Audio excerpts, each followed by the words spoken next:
Good morning, good afternoon, good evening around the world. I am Doug Brunke. I'm the founder and CEO of Global Chamber.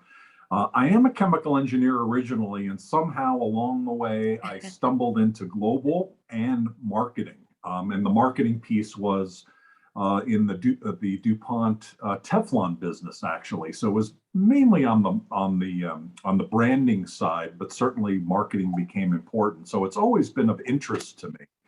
But it's been more of a hobby. The people we have here today, it's way more than a hobby. It's like what they do for a living, and they're really, really good at it. So I'm really excited about talking about this aspect of marketing, and that is the digital activities, including e-commerce that it's taking to be able to compete in today's post-COVID world.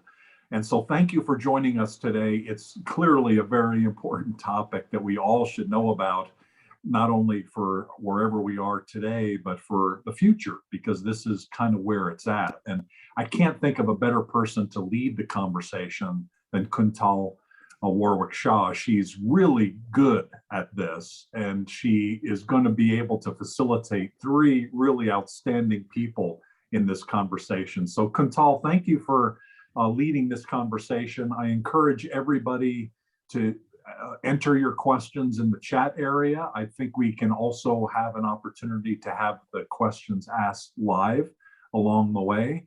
I'll let Kuntal kind of give additional guidelines around that, but we are going to wrap up within the hour. So we've got about 55 plus more minutes to go before we wrap up. And then between now and then, we're going to be a lot smarter than we are right now in terms of this area. So Kuntal, how are you feeling about today's session? This is the third of 3 marketing sessions, and I know this is an area you spent a lot of time in. Yeah, for sure. As I've mentioned in previous sessions, and thank you so much for that introduction. That's very nice. But there are many smart people in this room today, for sure. We've got a very, very dynamic group, and I think this is, this is such a relevant topic now more than ever. It's been so critical over the last 2 years. And so I'm very excited about today's topic. It is the last of this 3-part series that we're doing on global marketing. So thank you for having me. And again, I'm Kuntal Shah Warwick, CEO of KSW Consulting. And this final session will be on optimizing e-commerce to reach new markets. So first, I do want to give a shout out to the California International Trade Center and to the Small Business Development Centers, because that's where I've been advising and consulting over the last 2 years, and really very much immersed in the e-commerce space. I'm not an e-commerce specialist, but have been very much immersed in that space and helping small and medium-sized businesses in California to pivot towards e-commerce. So if you're looking for tools and resources, please check out their websites and services, many of which are free for small businesses. They are a government entity. So did just want to mention that. But with that, we have, as we have in past, sessions, a very incredibly dynamic group of panelists. So first, I'd like to introduce Chuck Kim, who is COO at Executive Digital, Yuka Nakasone, who is Chief Strategist at Global Bridge, and it's Vinay, right? Vinay Kulkarni, Vinay Kulkarni. Yeah. Founder and CEO at ALCHMI. We have a group of people who are in very different places around the world today as well. So Yuka is in Barcelona. Vinay is in Delhi, but most of the time in Bangalore. And Chuck is in Arizona, and I'm on the East Coast of the United States. So, and I know Cesar is I believe in Puerto Rico. So, so this is fantastic. This is really awesome. So what I'd love to do is if you could just please introduce yourself, just take a few minutes, share with our group, a little bit about what you do, your background, and then we can really get into the conversation. And I also would encourage folks to use the chat area to, share your comments and your questions, and we will try to get to them as we go through the conversation, but otherwise we'll do it at the end. So why don't we start with Yuka? Hi, thank you for inviting for this interesting topic. My name is Yuka Nakasone, and as the name suggests, maybe you can imagine where I'm from. I'm Japanese, but I'm based in Barcelona, Spain right now. On the way to come here, I passed several years in the States as well. So I'm native in Japanese, speak a little bit of English and a little bit of Spanish, and I help business to go global. Global means to add other markets than your original market. Doesn't mean that you have to have 35 or 38 or 60 something markets like Airbnb or Microsoft. 3 markets, it's global, your global market. So in this concept, I'm helping brands to open a new market and stay and thrive. And my background is more language than maybe branding and marketing, but I do lots of digital as well. So that's me. Thank you. Vinay, please go ahead. Yes, so my name is Vinay Kulkarni, and I run a firm called ALCHMI, and I got inspired to call it alchemy because it's the process of transforming, base metal into gold. So apply to business, like to transform average performance to great performance. We are a branding, strategy, marketing firm.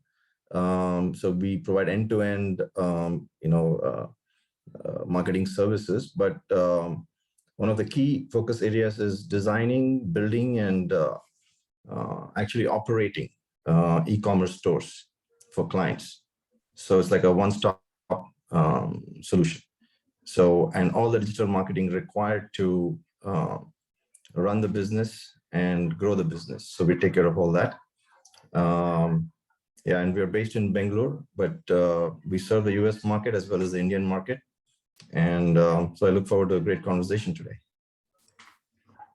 Thank you. And Chuck, over to you.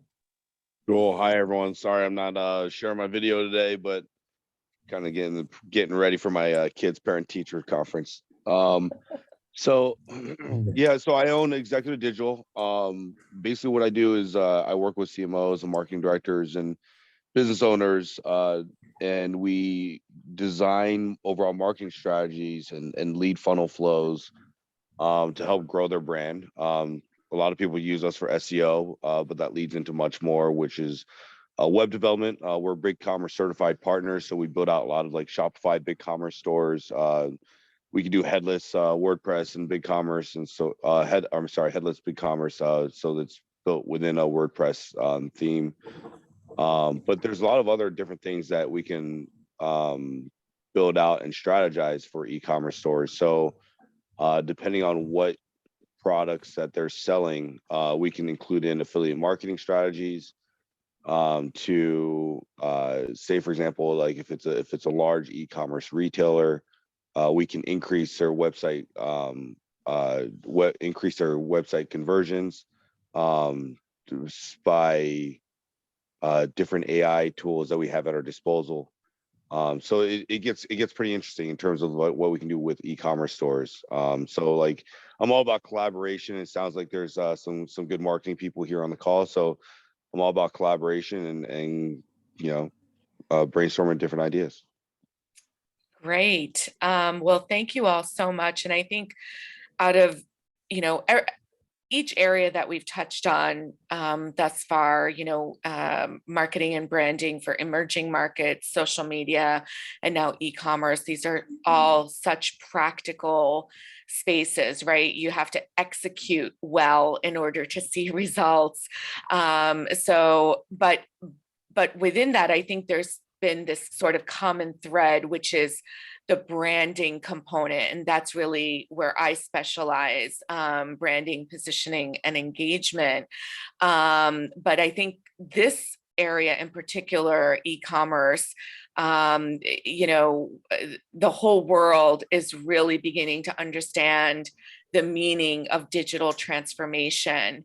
And I think it's been very easy to think that it's now just about digital, but Yuka has been so kind to, you know, share her thoughts in advance, and I'm going to work off of that a little bit. So so one of the things that you mentioned, Yuka, is you know, it's not just digital anymore. You know, it really is about both.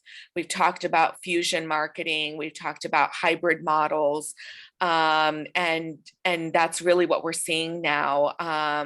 So kind of going the way of Walmart and Target, for instance, where, you know, you can order lots of things online, but then you can actually do things like picking up at a store, right? You can do curbside pickup. You can, you know, you can get certain things online, but other things in store. Give us a little idea of what your experience is with that, and what do you see happening in your regions where this hybrid model is concerned? And please feel free to jump in. So I go first, as I said it. Yeah, digital or physical, it's not just e-commerce, but for many things like events are going physical and digital. Many people ask me a wrong question saying, so as we are opening up the stores or events or ever, should we do digital or physical? And I say, no, you have to both. You have to do both, because we really have to start off from anything. If we want to sell something, we have to start off from customer journey, right? And customer journey right now goes in and out the digital space very freely. If we talk about commerce, maybe if you go to a physical store and just in front of the shelf, you're wondering about how much does it cost at blah, and you just go to that e-commerce site, right? So you really have to think both right now, how to walk through your customer through social media, through other touch points, in store as well with digital signage or messaging or some kind of personalized advertisement, and how to convert either e-commerce site or in store. Does it make sense? Yeah. So that's Absolutely. what's happening as a big picture. Thank you. Thank you. And I think you touched on a really important point, which is, you know, it's still about the customer journey. It's still about the customers, you know, even if you're focusing on the digital side, even if you're focusing on e-commerce, it's still about how the customer is experiencing, you know, your presentation of the product, the navigation, you know, user experience online. All of those things are equally, if not even more important. So please, Vinay and Chuck, share your thoughts on that one. Yeah, I would agree that you always have to start with the customer profile, understanding getting in the customer's shoes and understanding not only their pain points, but exactly how they live and how they like to shop. And you got to map that all out. And you don't start thinking in terms of, okay, it's going to be digital or physical and all that. Start with the customer. And if you're focused on how we can serve this customer and make the whole process of buying, it's the customer experience design, right?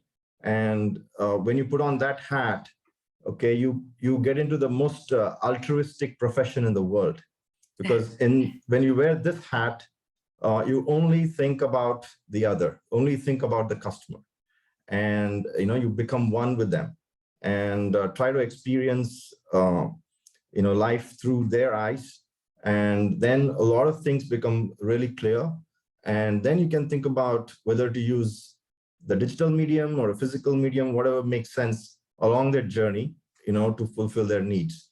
So I think that's the way to go about it. Mhm, mhm. Yeah, I mean, I think there's a lot of great points being brought up. I mean, there's so many different little rabbit holes we can go down. Like we can start on the retail side, right? So, when someone simply checks out, or let's start at the point where someone walks into the store.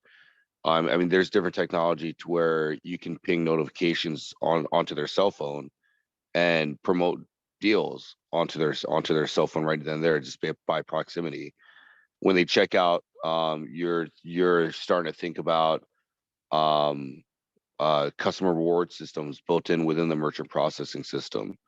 As soon as they check out, you start putting them into different lead flows where, based on their purchase, you can send them particular email marketing messages or social media ad campaigns and so forth to impress different products that might be related to what they purchased.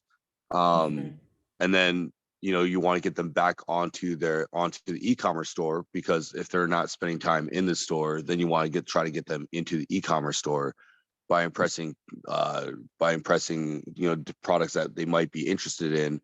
And then when you're driving traffic, whether it's social media, Google AdWords or social ads or whatever marketing method you're doing, you want to try to increase the conversions of those traffics. And there's normal tools like cart abandonment tools, the whole 9 yards. Again, like this AI tool that I partnered up with, it literally captures the consumer's information and puts it into your CRM system without them even submitting their information. So by them just simply hitting the website, you start doing direct email and SMS campaigns to them, along with remarketing strategies. And there's a lot of different strategies that you can tie them into the whole loop and keep them engaged within your brands and your e-commerce store to increase those conversions. So I think that's what's so interesting is as we get into the digital space and the e-commerce space a little bit more, there's so much that can be done to coordinate the in-store experience with the digital experience, and, this also touches on something that we're going to talk about a little bit later, but privacy, for instance, and how far reaching can we get with all of the technology as we look to coordinate these two things. But let's stay on sort of the delivery side for the moment. So the next point is really, marketing and sales delivery are getting closer, and I think we've just touched on that. And sometimes it happens all at once, right? So live stream shopping, landing pages with payment gateway, service delivering systems, etc.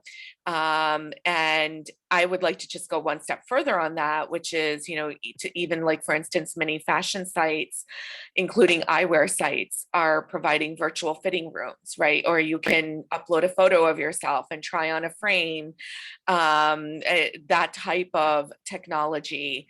So I've even seen clients, for instance, showcasing their art in virtual museums. And so do we consider this e-commerce as part of the e-commerce experience as well? And what are you seeing working in terms of conversions when we look at these different types of technologies? You want to focus on technologies or what's changed in the last 22 months? Well, I think both, because I think they Yeah. both kind of go hand in hand, right? I mean, we've seen a lot of this being utilized as a result of the last 2 years. But are we seeing it make a difference? So what are we seeing on the technology side? What are we seeing being used as a result of the last 2 years, and what's working? I mean, I can give an example where we were working with a beauty brand that sold both online and directly to spas, right?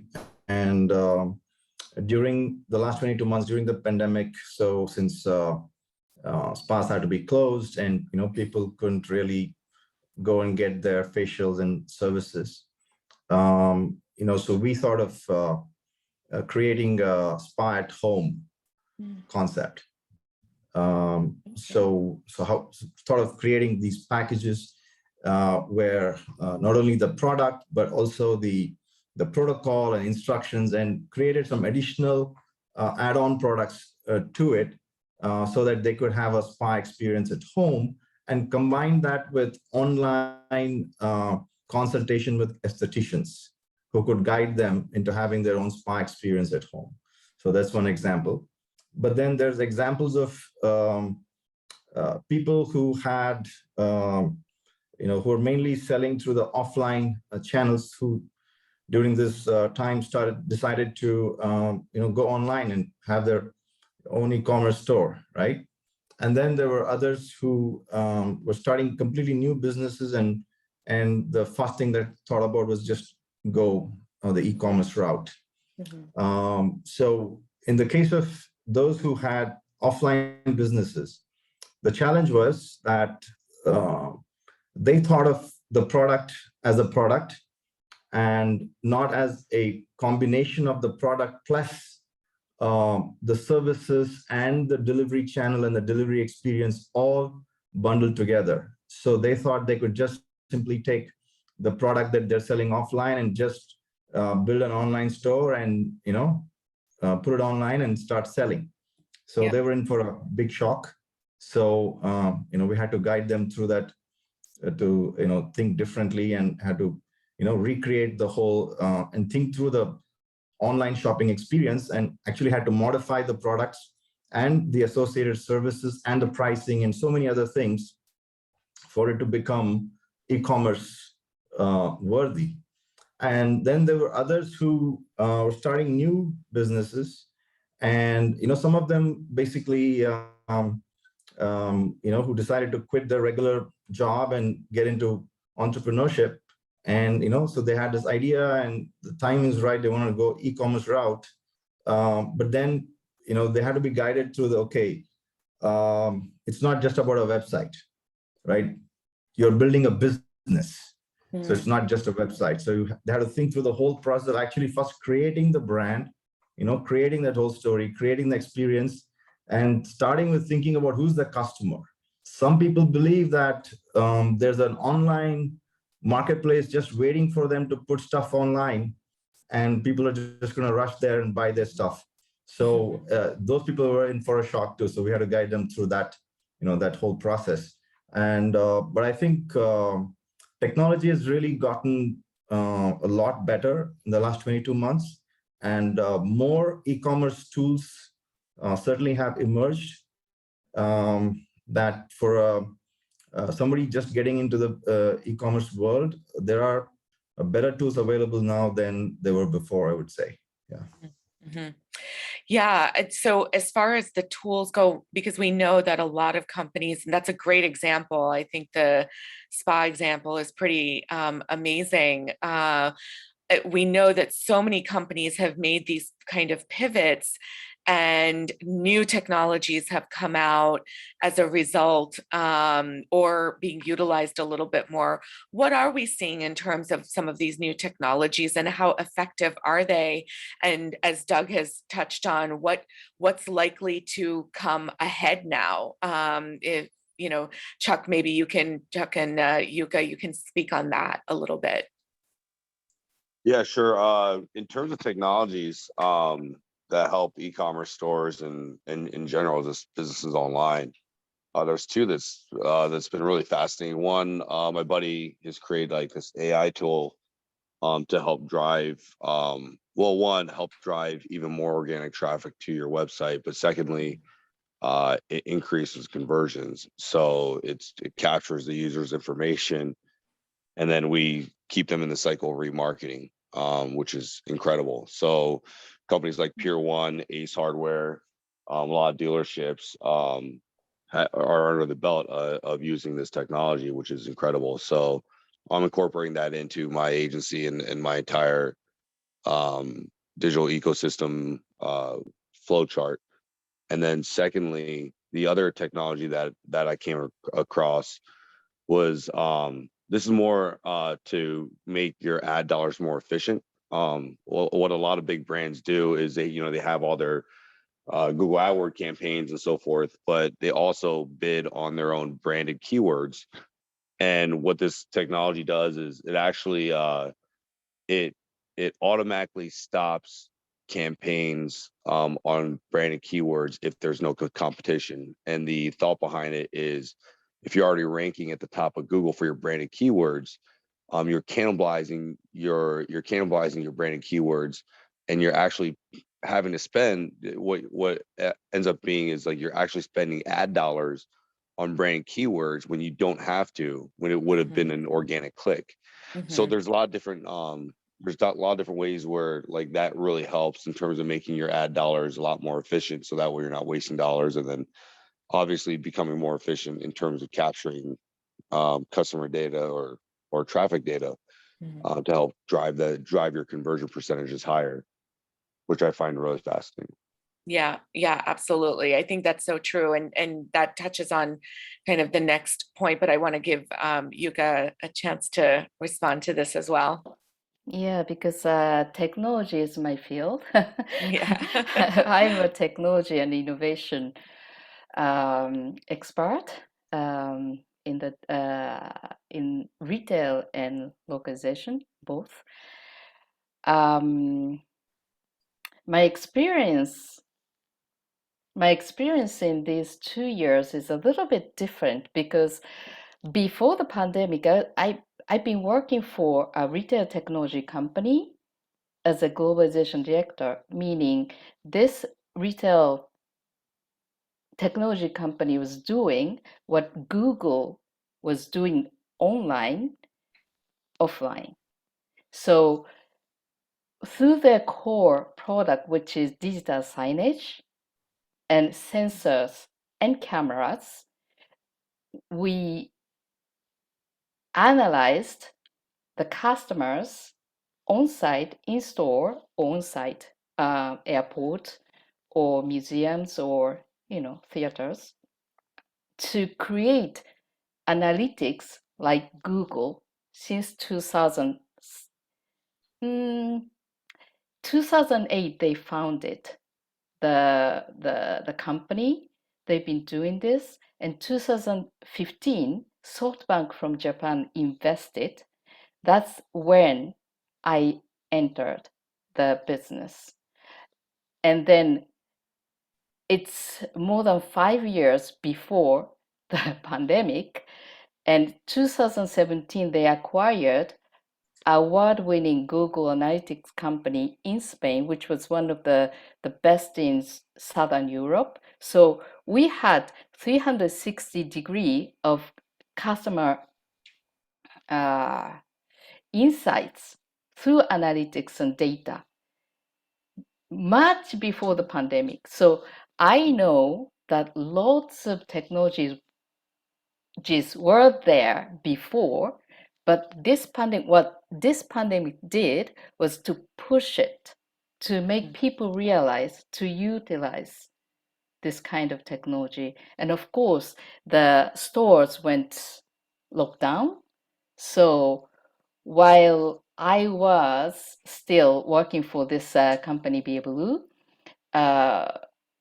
we had a $20 million euro projection for the year, and it went from 20 million to almost zero from one week to another because of the lockdown, and they had to pivot to offer another product for COVID, for the, for retail stores.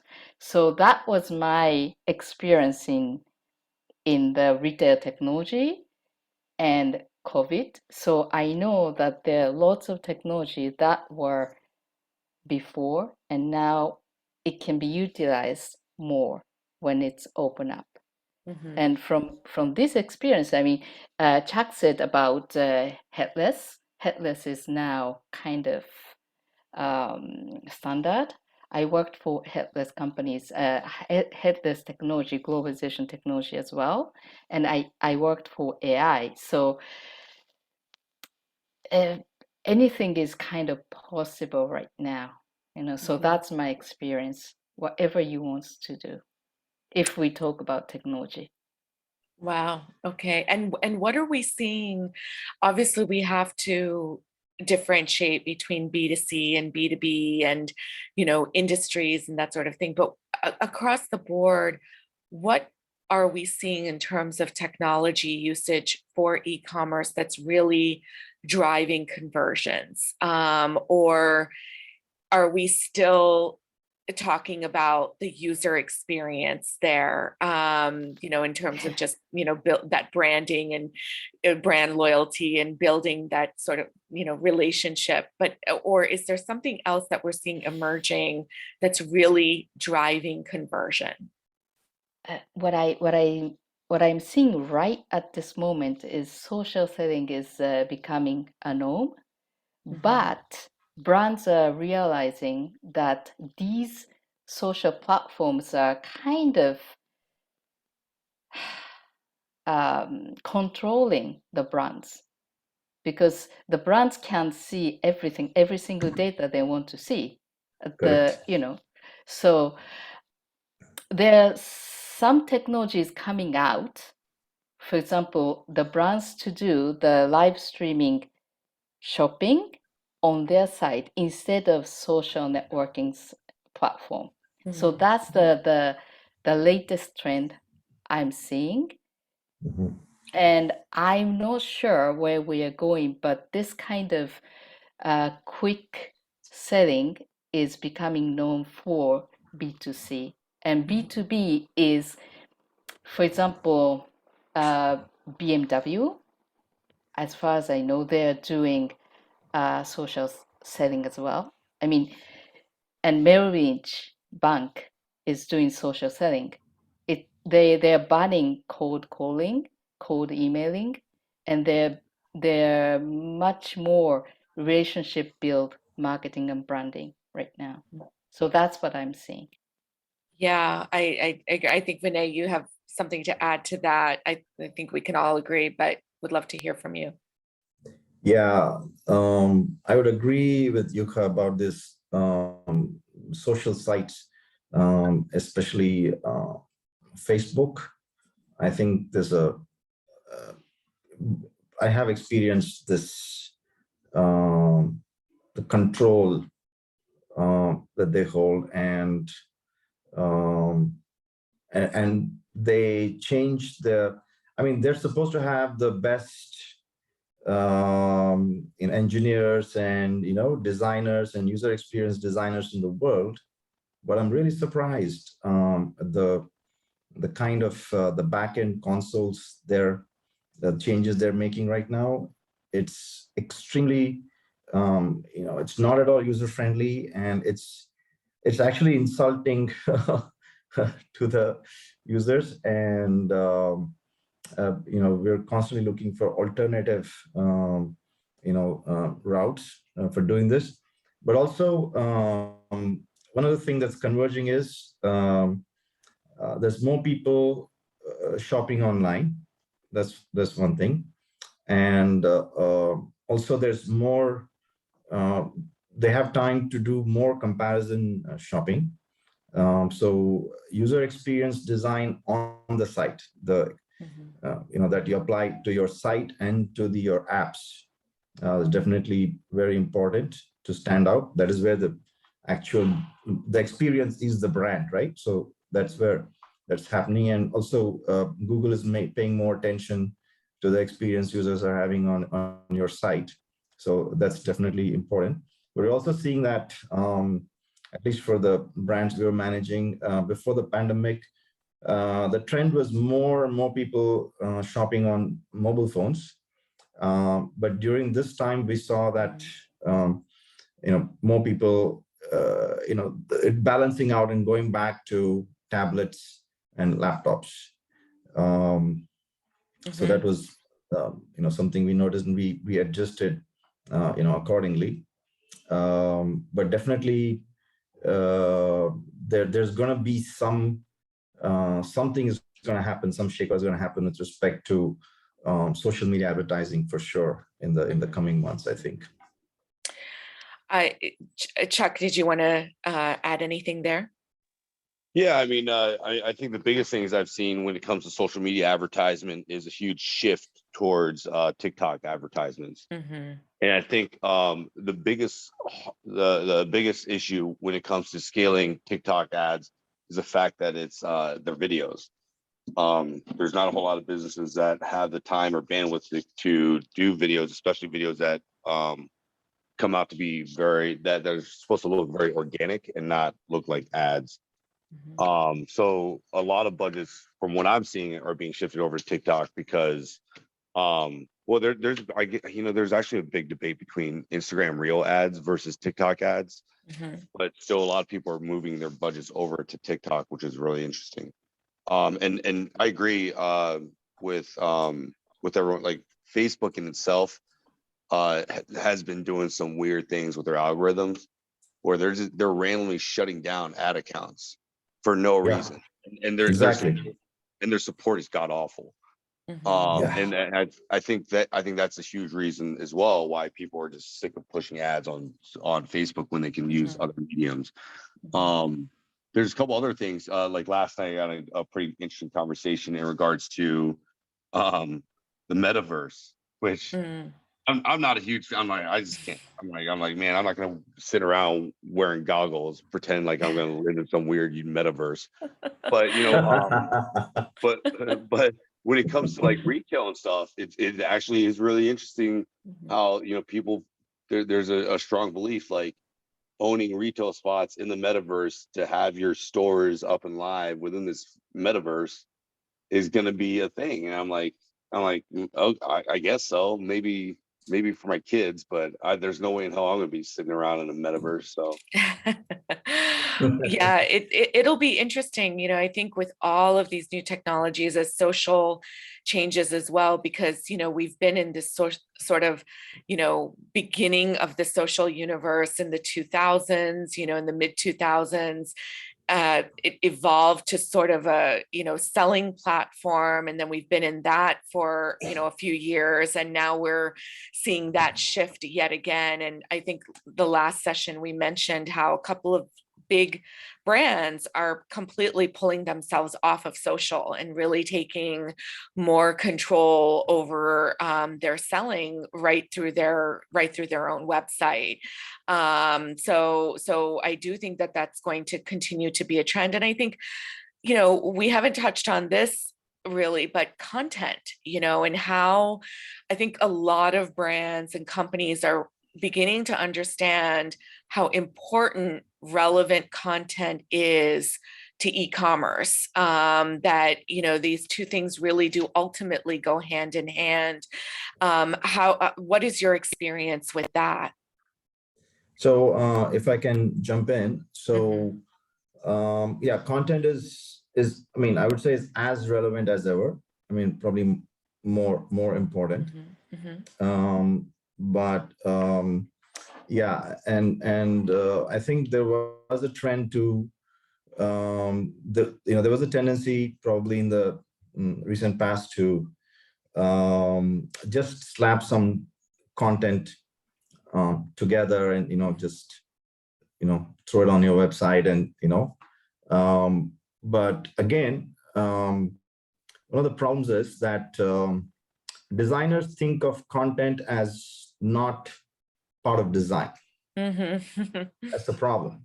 Yeah. And so I've been recently teaching some courses where helping them understand that design is fundamentally about communication, and it's about making life easy for the user and removing the obstacles in their path.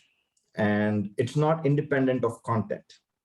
It's the as the web other navigation elements combined with the content that really makes for the user experience.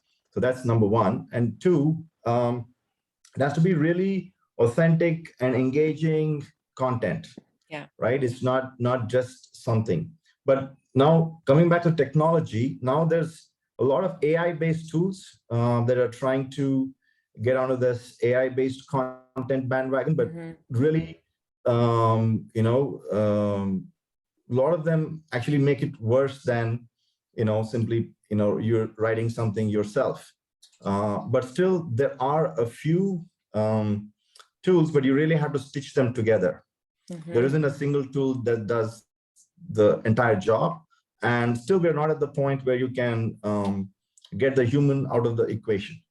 The human intervention and streamlining the whole thing is still required. But there are some good tools, 2 or 3 tools that you can stitch it together and try to create a process around that. But another area where AI is helping is in, for example, voiceovers.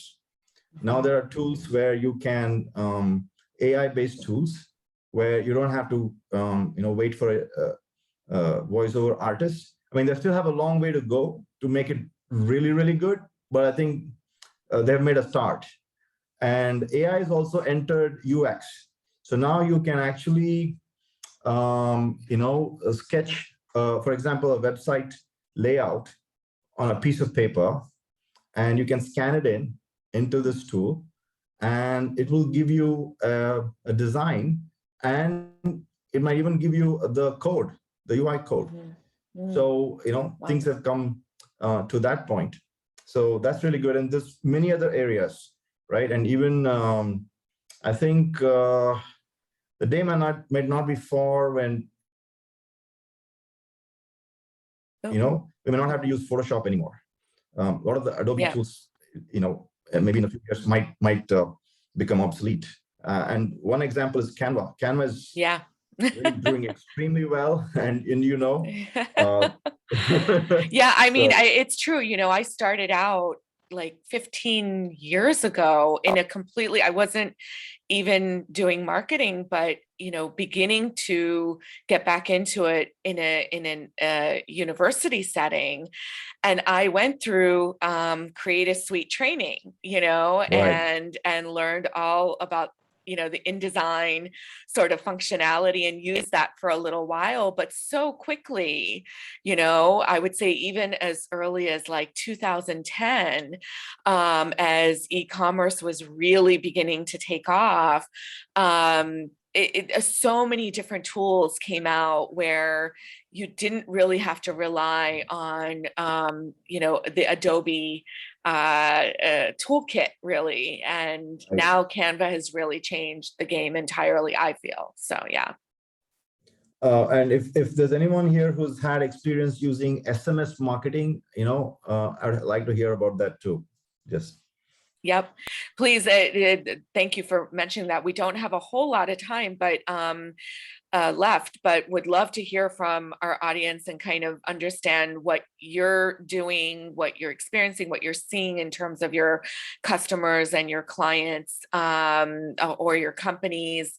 Anything interesting and unique, would love to hear more about it. I do want to get to a couple of comments, but before we do that, I don't want to miss out on something that I think is really, really important, which is the translation versus localization aspect of e-commerce. And, obviously trying to really focus in on the localization part, which is of course more than just the language component.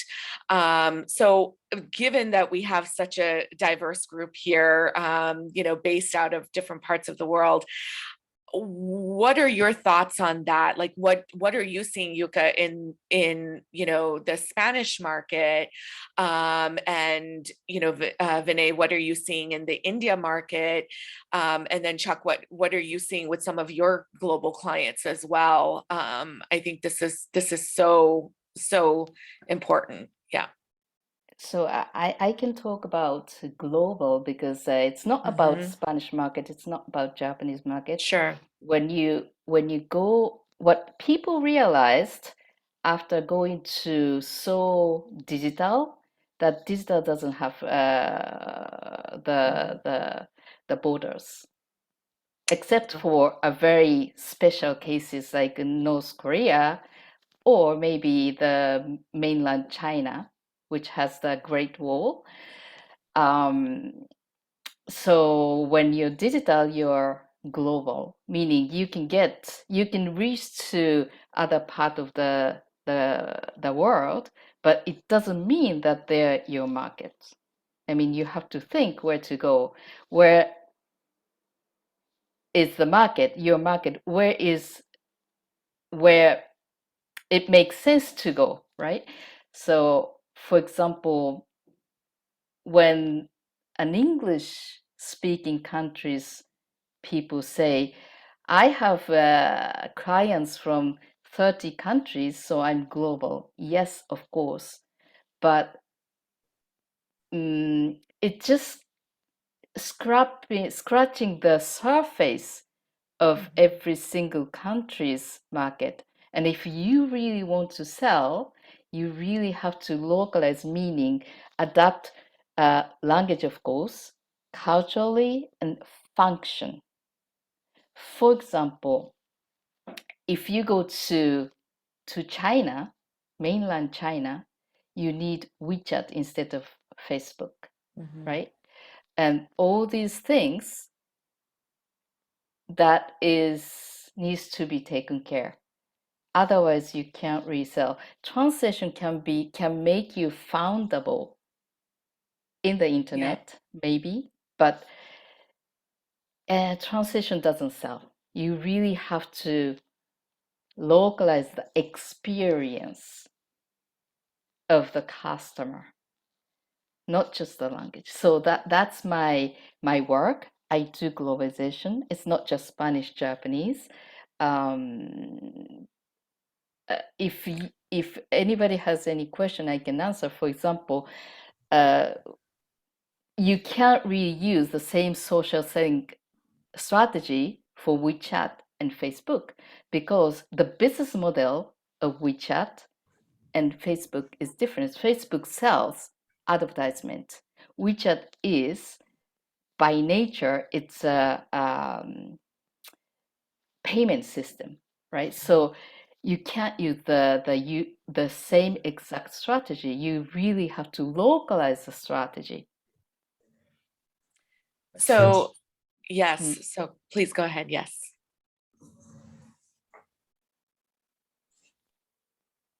Vinay, were you getting ready to say something? No. I was just agreeing with Yuka. She made she made some excellent points about localizing the whole experience. Not just translating. So yeah, that makes absolute sense. Yeah. So I'd love to get some specific examples here because I think, probably everyone on today's call, has some experience with that. But what specifically are we talking about for, let's say, the Spanish market? If somebody's looking to sell via e-commerce into Spain and somebody's looking to sell via e-commerce into India, is there something specific that you can share with us? One tip that would, at least it will be the tip of the iceberg probably, but you know, at least it's a starting point.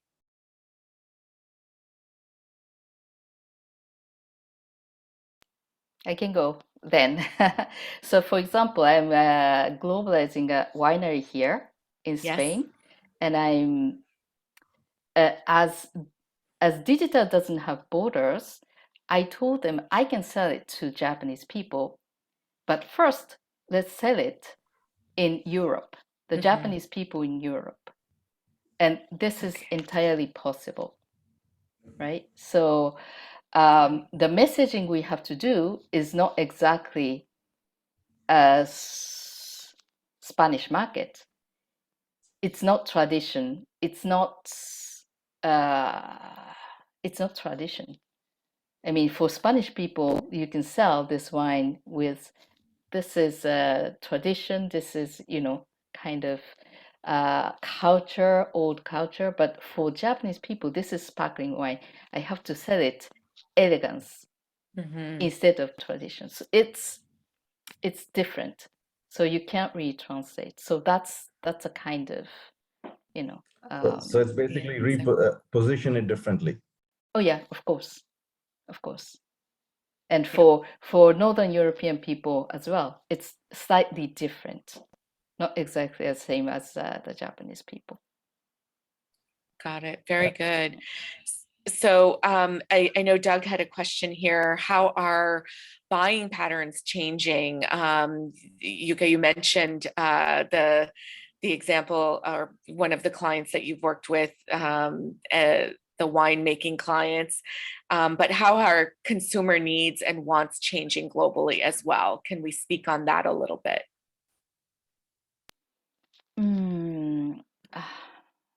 I'm not sure how to answer to this question, actually.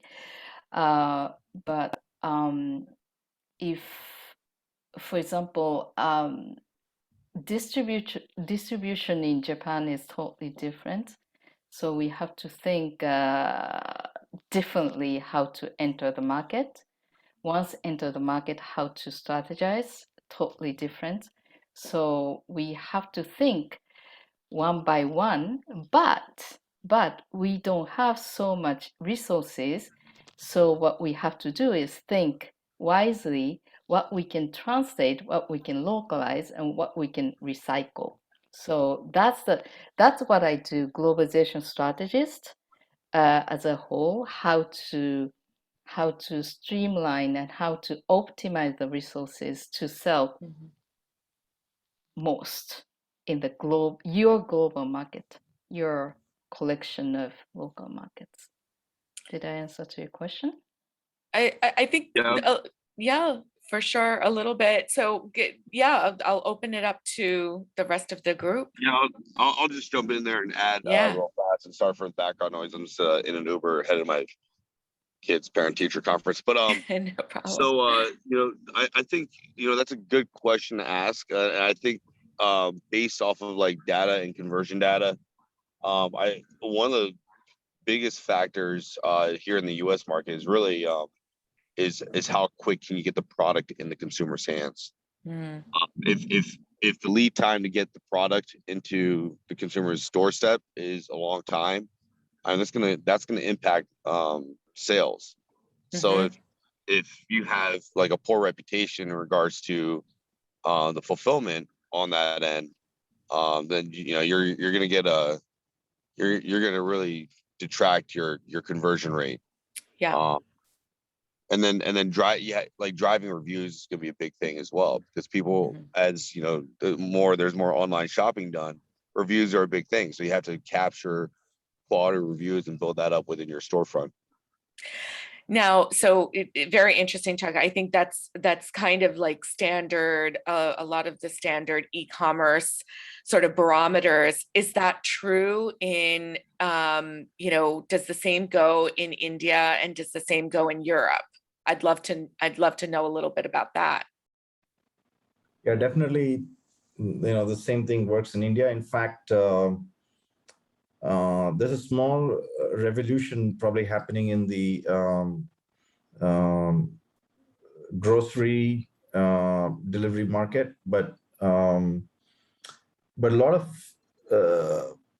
players who were only delivering like food are now getting into delivering groceries, and then groceries into whatever you want. So then that was the first thing that happened. Yeah. Now the next thing that's happening is we will deliver in 10 minutes as opposed to a few hours. Right. So now we are getting into that space where there's already at least one company that's promising that your stuff will be at your doorstep in 10 minutes. Wow. Okay. Interesting. Wow. And with the traffic in Bangalore, I don't know exactly how that would work, but that's really interesting. How about in Europe, Yuka?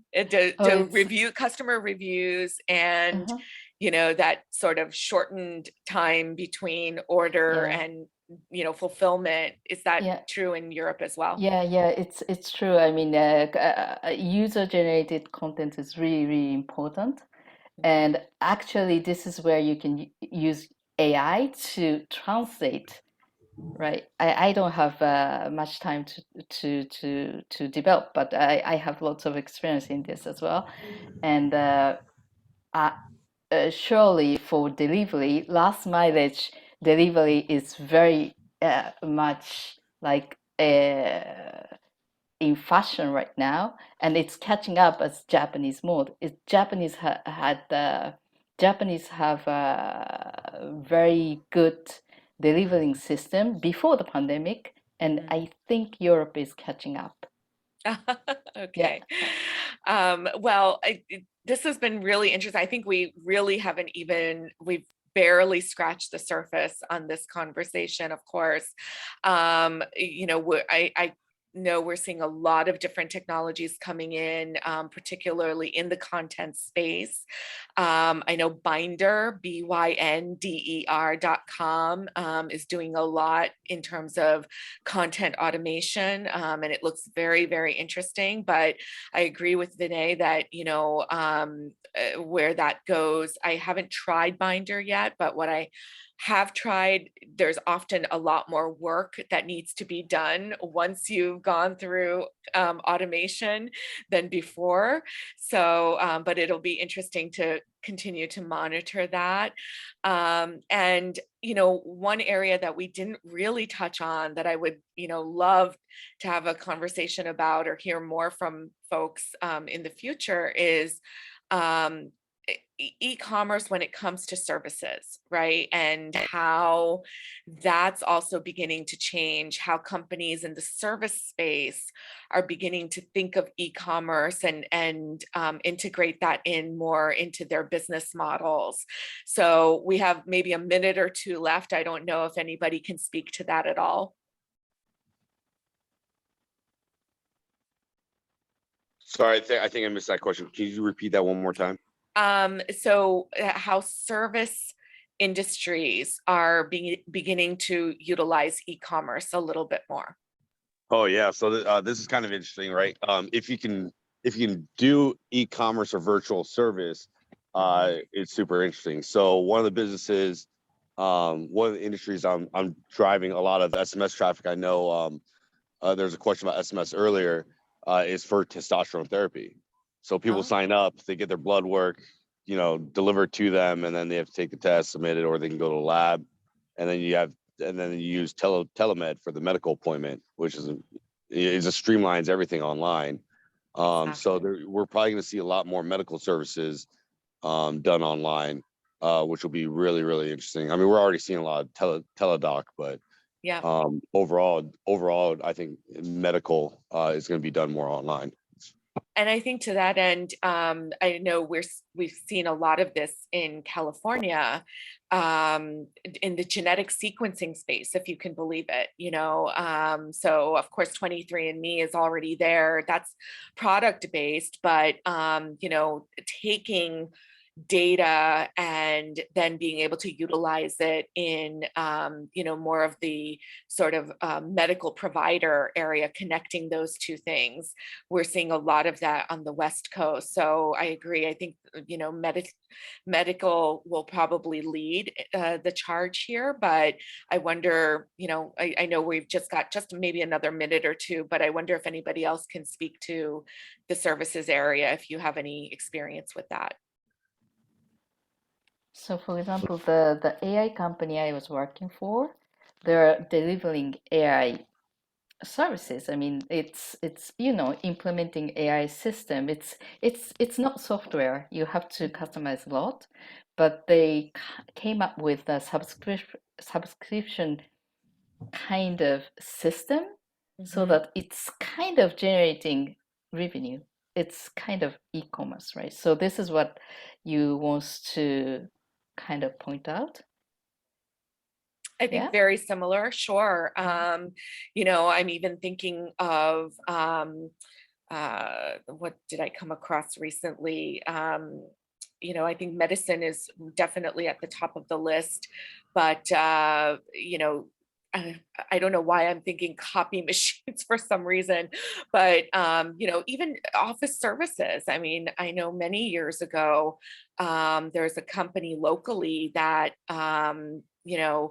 thank you, Chuck. Thank you very much. I think Chuck has to go, and we'll sign off in just another minute. But thank you so much for joining us.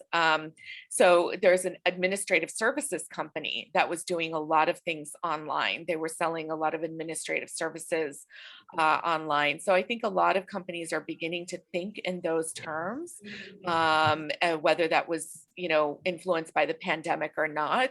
I do see things going in that direction. But with that, I know we've reached time.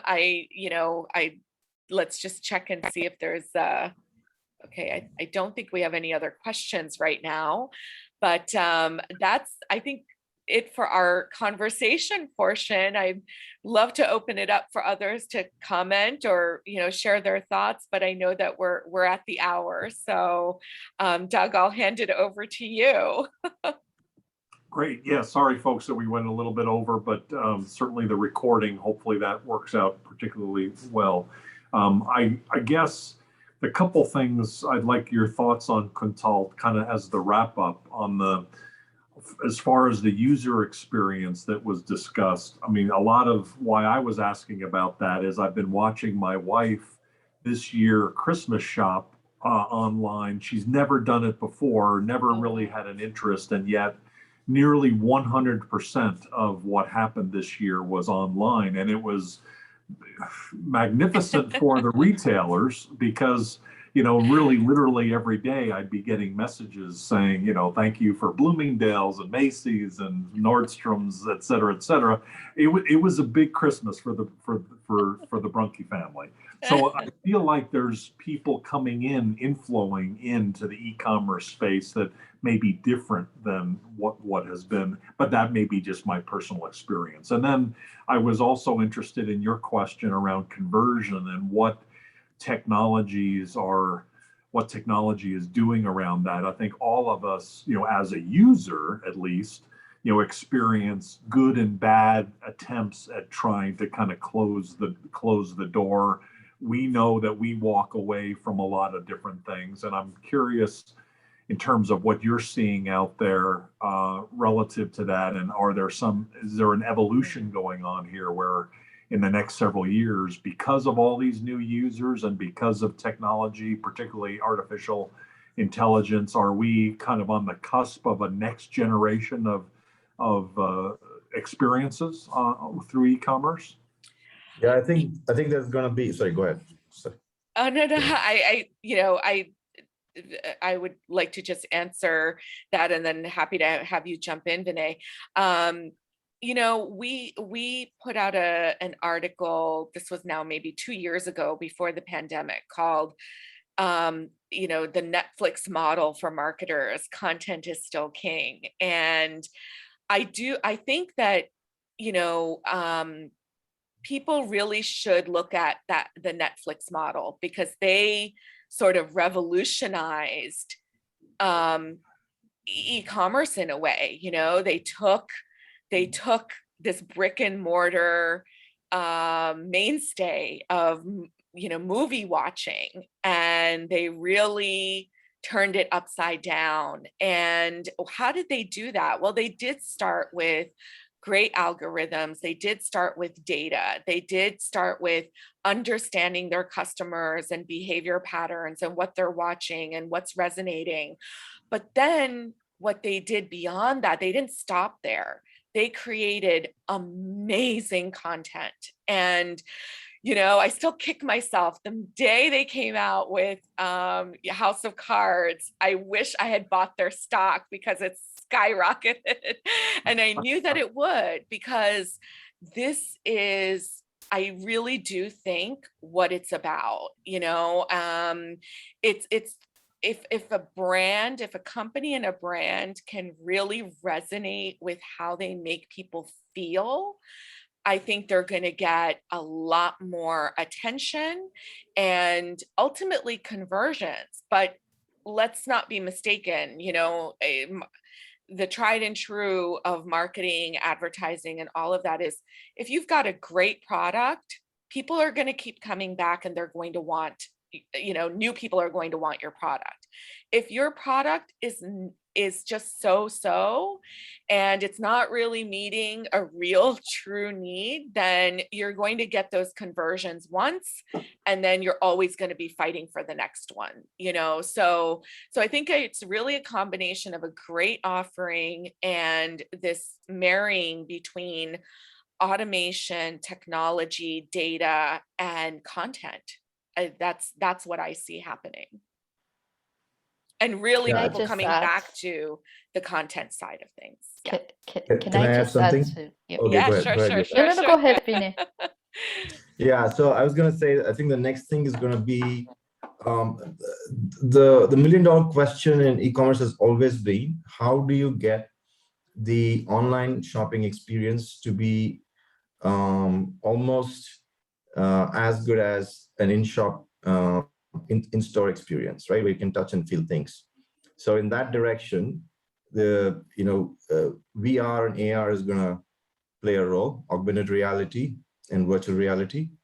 But also you're going to have super sentient websites, right? That know exactly who's on the store, who's on the website, and also the predictive analytics, right? It's going to be able to predict what this person is about to do, and then be able to assist that shopper based on that intelligence. So it's going to be a very customized shopping experience for each shopper. So the whole concept of user experience design is going to be taken to the real extreme, because it's not going to be the same experience for all the users who come on the store. It's going to be very personalized and customized, I think. Yep, agree with that as well. Yeah, and I just wanted to add to Kantal's comment, and then I would like to add something to Vinay, that Netflix did a very good job around localization. I know the globalization team very well in California, in Japan, in Europe, and they're telling us what they're doing, how they're doing, and company itself is culturally diverse, and it's very, very famous. So that's how they did. They scaled globally, doing localization very, very well. That is what the point I wanted to make. I mean, you can't really create a great customer experience without localization to expand globally. That's the same for Vinay. I mean, if we talk about personalized experience, emotion is based on your native language and native culture. You can't ignore language and culture. So that's the role that localization is playing. And you really can't forget about their nationality, their culture, their language. Absolutely. Great point. Yeah, very much so. I think, consumer behavior, localization, data and analytics to support all of that, and then really utilizing that for creating some really good content and being able to connect with your consumers. So thank you all so very much. This has been fabulous. I wish we had another hour, but we'll have to reconvene another time. So thank you again, Doug and Cesar, for really helping with putting these wonderful speakers together in the same room. And it's been a real pleasure to talk with you all. So thank you so much for having me as well. Thank you, Kuntal. Thank you, Yuka. Thank you so much. Both of you are Thank you very amazing, and much. all three of you are extraordinary. And Chuck had his parent-teacher meeting, so he had to drop off. Children always come first. Thanks, everybody. Absolutely. All right. Thank Great you. meeting Have a great everyone. day. Thank Bye-bye. you. Bye-bye. Bye bye. Bye.